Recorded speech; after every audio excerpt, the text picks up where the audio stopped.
What's up, my people? I am back doing a video on how to render your own beef tallow. Last time I did this, I edited everything and TikTok deleted all of my footage, so we are back tackling it today.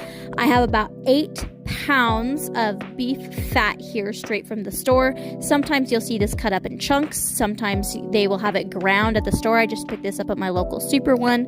If you have a butchering place near you, call them and ask what they have, because oftentimes they'll sell it as big chunks. If you don't have it pre-ground and it's just in large portions of fat, then you'll want to cut it down with a knife or grind it with a meat grinder. But a meat grinder is not necessary for this process. You do want it in smaller chunks though, so that it will melt evenly. I can render down about 8 pounds of fat in one crock pot. That's the capacity that I have. I will start it and let it melt down a little bit, and once it's melted down a little bit, I will add my lid to help that melting process continue.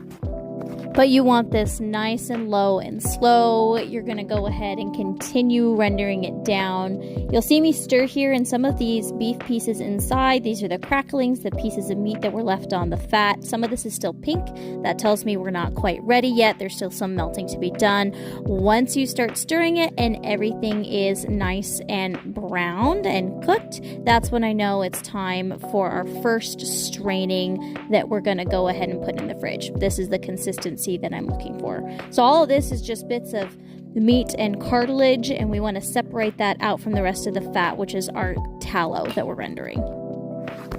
Okay, here's my big tip for you. This is like my key. I like to strain this mixture through a flour sack towel.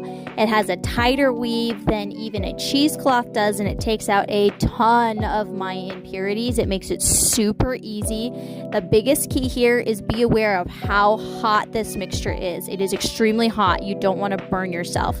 But straining it through the flour sack towel, I'm going to pull the edges up and then squeeze with some tongs. But also be careful with the tongs, because if you squeeze, sometimes the fat can run down the tongs and it's very, very hot. Ask me how I know. But we want to get as much of this liquid gold goodness out of here as possible, and then we're going to throw it in the fridge at least overnight, because we want everything to completely be solid before we continue our process. This is what you will have left over. These are called the cracklings. It's, like I said, all those bits of meat and cartilage that were attached to the fat. You can eat these, you can feed them to your dogs. I tend to find that these cracklings, because of all the extra cartilage, tend to be a little bit chewy, but if you put it on something like pizza, you can't even really tell. Now that it's the next day, we pull this bad boy out, and then I'm just taking my knife down on